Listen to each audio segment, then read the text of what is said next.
This tutorial will help you understand how to configure PBXRealtime in a 5-server cluster with a load balancing of 4 subsystems and a 1 for N redundancy. 1 for N redundancy is a form of redundancy where some numbers of servers, N, has one dedicated backup server operating as a hot standby. In our tutorial, we will be configuring 1 for 4 redundancy.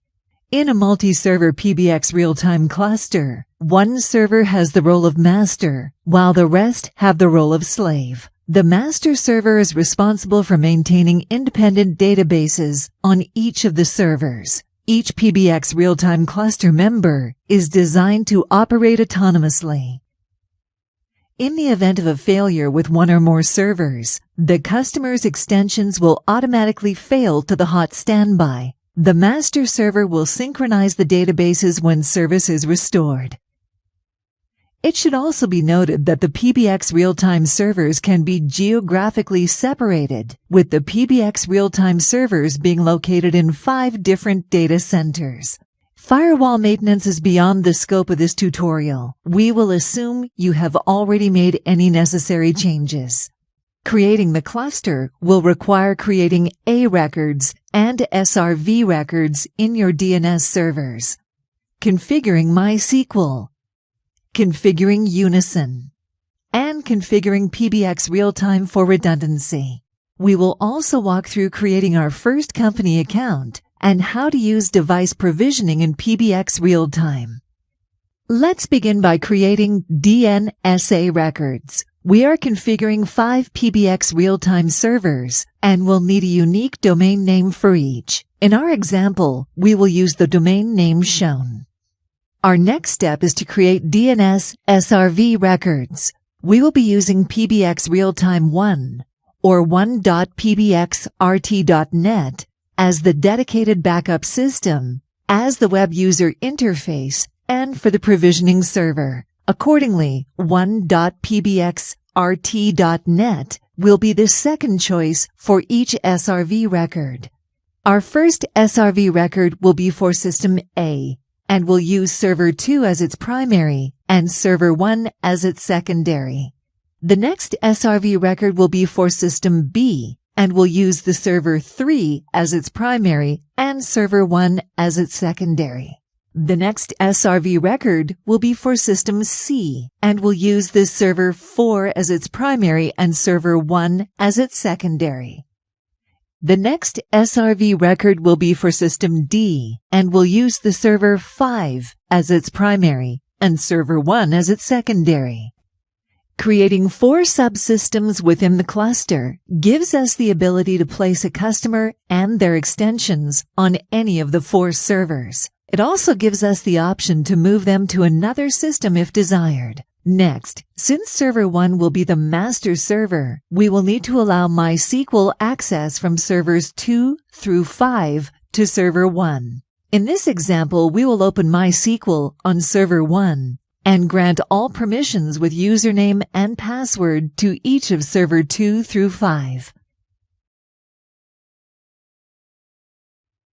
Then, on Servers 2, we will grant all permissions with username and password to Server 1. We will then do the same on Servers 3 through 5, granting all permissions with username and password to Server 1. For Unison to work correctly, we will need to copy the share keys from each of the slave servers to the master server, and the master server's share key to each slave server. Use SSH to copy the share key from PBXRealtime 2 to the master server as shown. Now, copy the share keys from servers 3 through 5.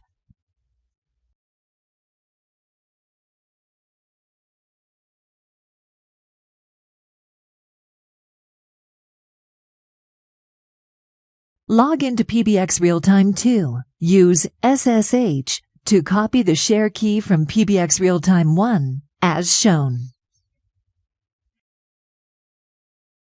Now log into servers 3 through 5 and copy the share key from PBXRealtime 1. Log in to each server and confirm the share keys are correct.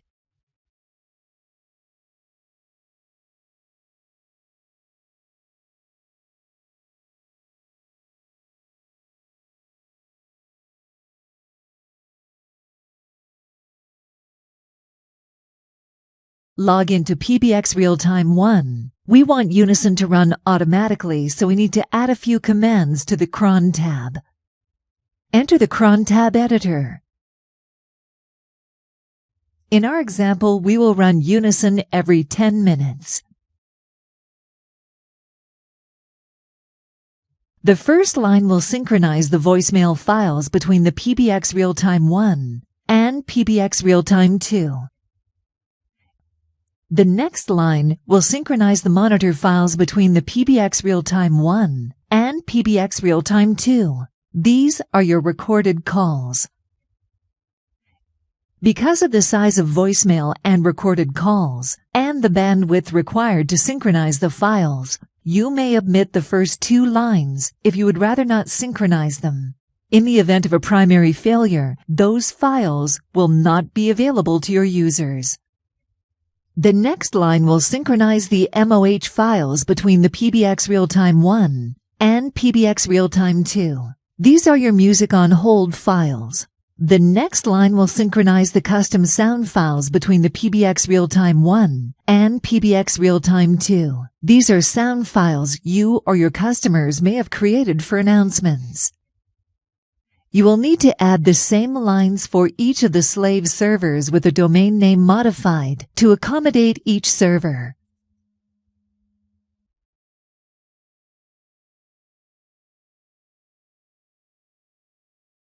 Write your changes and exit the editor. Confirm your changes by listing the cron tab jobs. Now that the servers can talk to each other, we can begin with the server settings. Complete the first-time login screen for each server.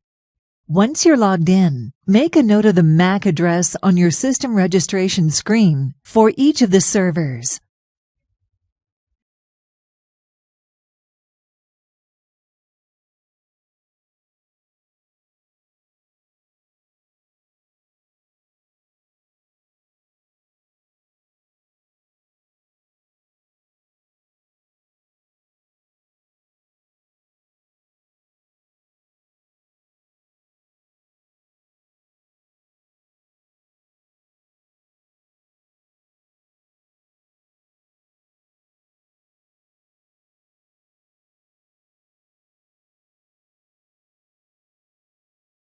Return to the master server and complete the registration for the free license. You will receive the free key, but you do not need to install it. When finished, contact our support center with the MAC addresses of the PBXRealtime servers.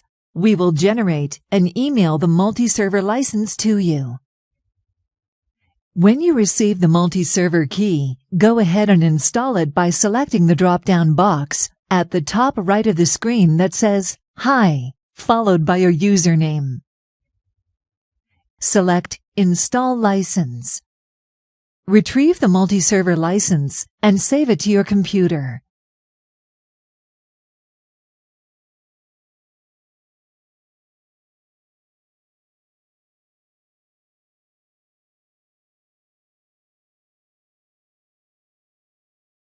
Choose the Browse button. Locate the key.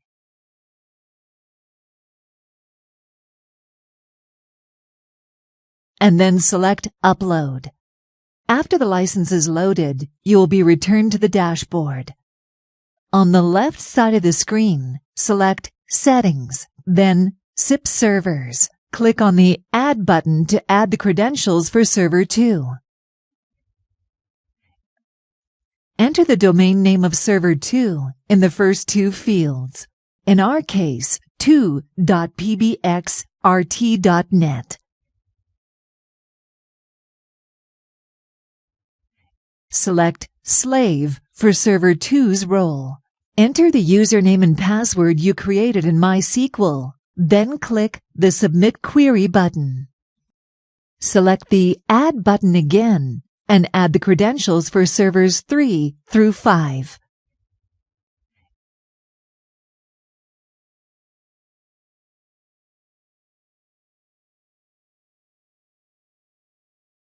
Once completed, you should be able to see servers 2 through 5 with the status of either degraded or AOS. If a status is AOS or automatically out of service, the master is not able to access MySQL on that server. That will need to be corrected before you can move forward. Once the status is degraded, click on the button labeled Sync for each server to synchronize the databases. The status should change to OK, which means the master server now knows where the slave servers are and how to manage the databases on each. All servers will now have the same license key and will be using the same login credentials that were provided with server 1. You will also notice that the master server will show the connections and their status on its dashboard. Now we need to let the slave servers know they have a master server and where to find it. On server 2, select Settings, then SIP Servers. Click on the Add button to add the credentials for server 1. Enter the domain name of server 1 in the first 2 fields. Select Master for server 1's role. Enter the username and password you created in MySQL, then click the Submit Query button. It's important to note that only the master server will maintain the databases. While the web UI is available on every server, changes made through a slave server's UI will be lost. If you log into a slave server, you will notice a warning sign on the dashboard with a message giving the location of the master server. Now let's add server 1's credentials to servers 3 through 5.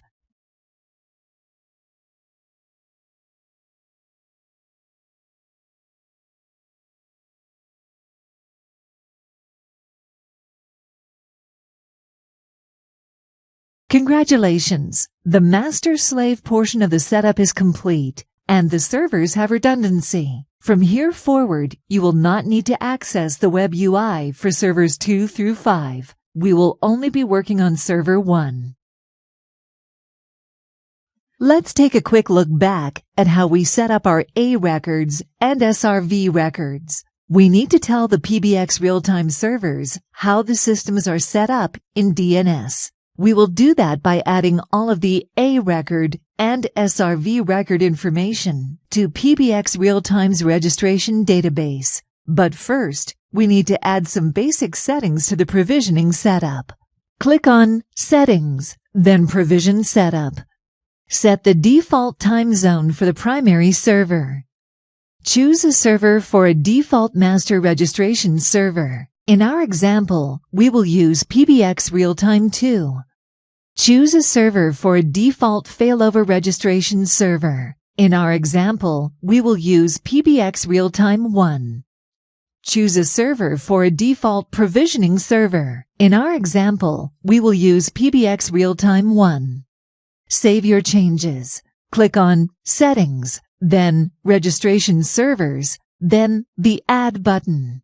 In this section, we are creating the systems and the registration options that will appear in customer accounts and in the device configuration section. For registration servers, the role of master is the main registration server, and the role of slave is the redundant registration server. In our example, server 1 is always the failover server, so its A record will be entered as a slave. Enter server 1's domain name in the first 2 fields. Choose slave as the role. Select A record as the server key, then click on the Submit button. Click the Add button again. Enter server 2's domain name in the first 2 fields. Choose Master as the role. Select A record as the server key, then click on the Submit button. Now add the A record for servers 3 through 5 as masters. Now let's add the SRV records. Click the Add button again. Enter the domain name of System A's SRV record in the first two fields. Choose Master for the role. Choose DNS SRV as the server key, then click on the Submit button. Finish adding the SRV records for System B, C, and D.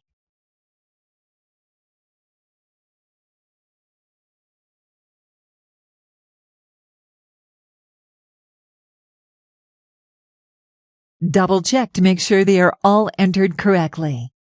To understand how the subsystems and redundancy work, let's create a new basic account.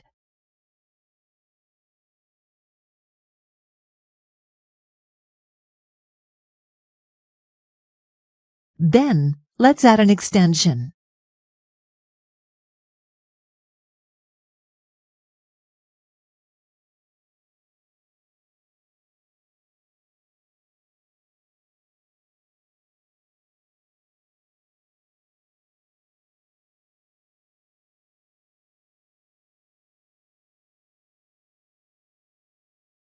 And finally, let's add a device.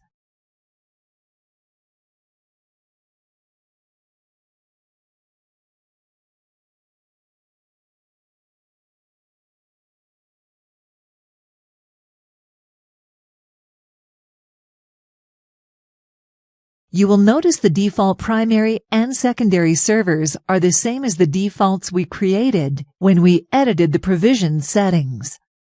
You will also notice that we can choose from the drop-down box to change the primary server. Changing the primary registration server will change which PBXRealtime server the device registers to. It is important to note that all extensions for a particular customer should use the same primary and secondary registration servers. You can change the default settings for a customer by going to the PBX menu. Select Account in the Administration section. Then General Settings. Scroll to the bottom of the window and look for Master Server and Slave Server. Choosing registration servers from the drop-down box will change the default settings in the device configuration section and help avoid confusion. For example, we will choose the A system for the master server and server 1 for the slave. Note that if this customer's devices do not support SRV records, but does support dual registration, you could also select server 2 as the master. Scroll back to the top of the window and click on the X to close the window and click on the Save button. Return to the PBX menu and add another device.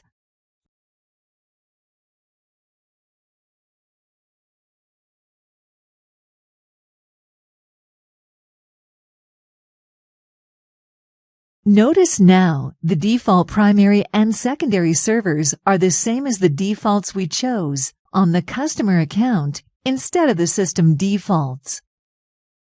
If you want to verify everything is working as it should, you can log into servers 2 through 5 and see the account we created, as well as that the extension and devices are present.